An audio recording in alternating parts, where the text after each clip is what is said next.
Everyone, Zeddy here again today with a brand new video, and the card reveal season has officially begun. We had the initial reveal last week, including, we're getting the Death Knight class. You might not have heard, we're getting an 11th class, the Death Knight class, and we got a bunch of their cards revealed today. Core set cards and Frostmourne. And well, is it the same as like what the Lich King gave us? We'll find out. I got a bunch of other things I want to give you a little update on before getting into the cards. And of course, if you want to win these cards, we have our giveaway going on of 2 mega bundles, 2 regular pre-orders out of my pocket. All you have to do is like and comment in the video description below and subscribe to the channel for every 1,000 subs we hit until every card is revealed, which by the way, we'll talk about when every card is going to be revealed. I will add another mega bundle to the giveaway. There's no cap on it. If we get to 1 million subs, I'm going broke. But yeah, that shouldn't be a problem. Anyways, yeah, so basically Play Hearthstone tweeted this out yesterday that they're going to be doing these package reveals. There's going to be a lot more cards shown per reveal. So our reviews going forward, we're going to have reviews like every day, except for maybe the weekend. Sometimes they don't reveal cards on the weekend. But yeah, there's going to be a lot more cards instead of like 1 or 2 at a time. It's going to be a bunch, like you'll see with the Death Knight stuff in just a second. And they said all cards will be revealed before the patch notes 25.0. And it's been confirmed there is no card dump. So November 26th, you can mark that on your calendar. Every card will be revealed by then for the next expansion. Every single class, every card. And then November 27th, we'll get the duels reveal. No idea who's got that. My vote's for Superior David, but whoever does it, I'm sure it'll be awesome. So yes, we got all that information. And then the last thing I wanted to remind you guys on yesterday's video about entire community is about to get locked out of Hearthstone forever. The accessibility option being basically taken away from the blind community, as Blizzard is not going to do anything to step up and implement in the game. It's been in there on a voluntary basis. If you haven't watched that video, please do. It's really important.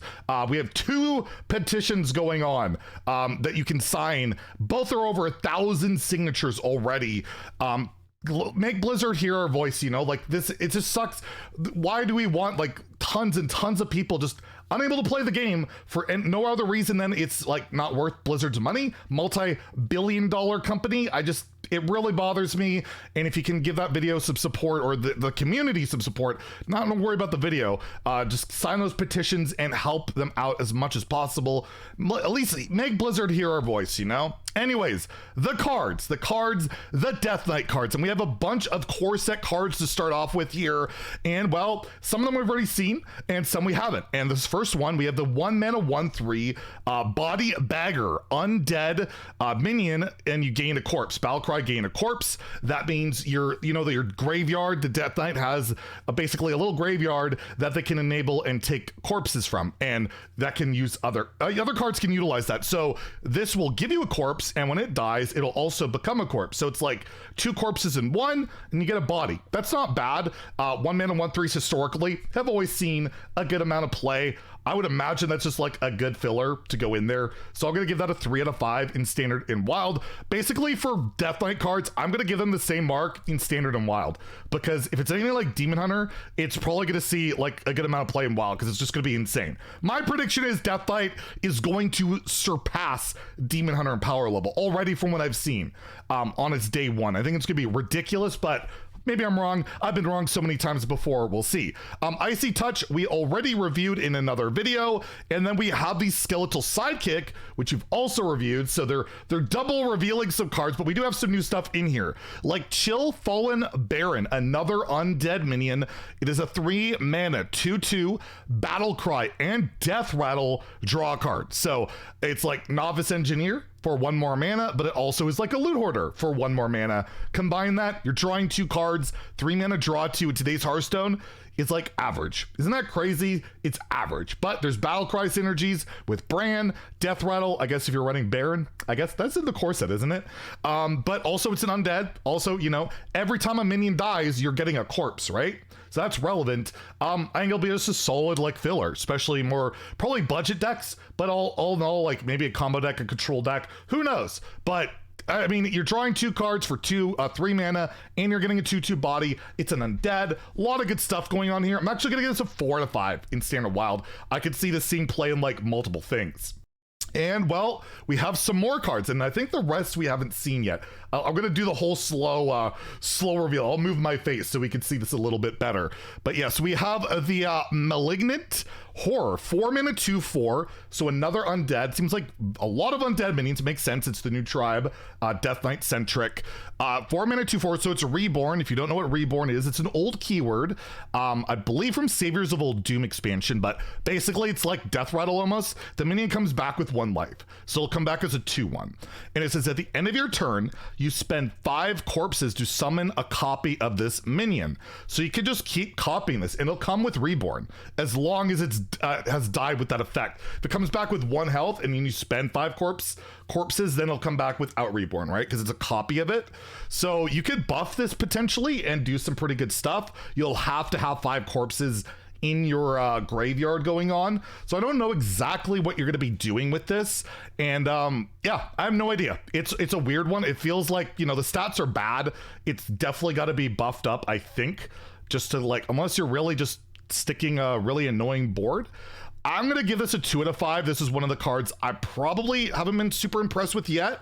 But again, if there's some like really good cheat buffs or something going on with it, I could see it being very good because yeah, you keep copying it and it's at the end of your turn. You can keep doing it every single turn, right? So it's not just a one-time deal. That can be pretty good. This card, on the other hand, looks really strong. Rune Forging. This just seems like, yeah, this card's gonna see some play. It's a 1 mana shadow spell, draw a weapon, which is pretty good. We've seen weapon tutors do, they're almost always see play. Shiny Finder for Rogue, pretty much every weapon tutor for Warrior except for like the Rush Honorable Kill card that draws a weapon, because it's a Rush Honorable Kill card, like this is bad. But this draws a weapon and then you can spend just 1 corpse to reduce its cost by 1. So you get it for whatever the weapon is, you tutor it and you get it, you know, you get it ahead curve.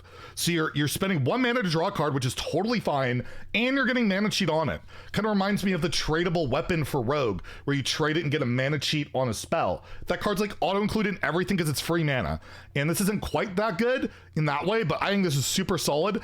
And while we'll take a look at a certain weapon in a second, you could draw that weapon, and yeah, Rune Forging just seems incredibly good. I'm gonna give this a 4 out of 5 in Standard Wild. Arguably could be a 5-star card. It's just, I think, super good. We also have the Corpse Bride, 5 mana 4/4 undead minion. Battlecry, spend up to 8 corpses, so up to. Summon a Risen Groom with stats equal to the amount spent. So you spend whatever it is. I don't know if it'll like give you an option to pick up to 8, or if you have 8, you have to pick 8. But yeah, you summon a Risen Groom with stats equal to the amount spent. So I'm assuming that is a 5 mana 4/4 that gives you an 8/8. That's a lot of stats. That could be a 5 mana 12/12. You brand it and you have 16 corpses. That's a lot of stats, but it's just stats and you have to build up that corpse pool. So I guess the prior card that gives you a copy of a Reborn card would be pretty good with it, but you got to spend corpses to get it. So this one will be interesting to see how it comes together, but that is an insane amount of stats. If you can reliably get like, I don't know, even like, I guess you're looking at 4 or 5 is the minimum you want to hit, because that's like a 5 mana 8/8, 9/9. It's just stats rarely matter, right? This doesn't have rush. This doesn't have, you know, taunt, anything like that. It's got to be an egregious amount of stats. And yeah, 5 mana 12/12 is pretty egregious, but I just don't know how consistent you're going to get there. But the upside of it is pretty insane. I'm going to give it a 3 out of 5 in Standard Wild. I could see it seeing some play. Maybe an Odd Death Knight. That's right. Odd Death Knight, by the way, the Baku hero power for Death Knight, if you're not aware, it's a 2/1 with charge, not 2 1/1s. You get it 1/2/1 with charge. So nothing's too insane, but still, you know, that's some damage. But yeah, maybe I'll give it a 3, but like, yeah, stats just so rarely don't matter in today's Hearthstone. So I'm a little bit more skeptical about it. And courtesy of IGN, we have a few more cards to go over, including, as I mentioned, Frostmourne, but we're getting Anti-Magic Shell. Will be returning. There's a bunch of the, you know, the old Lich King Death Knight cards from like, you know, Arthas and Lich King itself. Anti-Magic Shell will now be 3 mana, will require one of these, I can't even remember what the green rune is called. You can tell me in the comments below. Give your minions +1/+1 and can't be targeted by spells or hero powers. So it's cheaper, but less of a buff, but also makes your stuff untargetable. This card was always insane when it hit. Like a lot of the time, it was really nuts. And I feel like making it cheaper, but with a bit of a less buff is pretty good. I think this will see play. I will give this a 3 out of 5 in both standard and wild. I don't know. It kind of scares me to see this effect this cheap. We've never seen it this cheap. So it'll be interesting to see what happens with it. It really depends on what kind of boards the Deathlite can build, what kind of buffs you want to buff up, but you can hit that 4-drop we talked about just a second ago. It gets copied with Anti-Magic Shell. So look out for that. That is potentially really strong. We've already gone over Obliterate. It's been confirmed that Death and Decay, Death Coil, and Doom Pact are not returning. These 3 cards are not coming back, although maybe in a future expansion they could. I believe we went over Army of the Dead in another video, but just in case we didn't, raise up to 5 corpses as 2/2 Risen Ghouls with Rush, so 5 mana, 10/10? Yeah, with Rush, you have to have 2 of the green runes. And then we have Frostmourne. Frostmourne is back, and it looks awfully familiar. Not quite the same, I don't think. I seem to remember it having 3 durability originally, but other than that, it remains the same. It's 7 mana and has Death Rattle. Summon every minion killed by this weapon. It's 5 attack, so everything you kill, it comes back, and that can be really strong. You also have to take a bunch of damage with it, but you know, it's 25 damage. It's a lot if you just want to go face, I guess, with it. And again, you could tutor this out and it becomes 6 mana. So there is some, you know, good stuff with this. I was hoping for something a bit different, because getting that card, it was only good in like certain matchups when you got it. Like depending on what you're killing, like you don't really care about getting 1/1s back, but it's a lot of damage. Like say you're in a matchup where they're not playing a lot of stuff, that's 25 damage you can push. So it was a strong card, and it'll be really interesting to see what it's like when it's actually put into your deck and not you're just trying to randomly generate it, right? Hell, this has been a card you could draft in duels pools, and that felt okay, never great. So I don't know if this is really going to be this great card or not. I hope it is, because it's like, it's iconic and all of that. I'm gonna give it a 3 out of 5. I'm not super sold on like the Death Rattle effect. It's more of it's just a lot of damage. 6 mana, deal 30 if you hit it with that spell, right? But I don't know. Let me know what you guys think in the comments below about all these cards. I think that's all of them for today. We should have at least one more big review tomorrow. Should be a lot of reviews going forward, so stay tuned for all of that. If you enjoyed the video, please like and subscribe. Have a great day, and stay salty, my friends.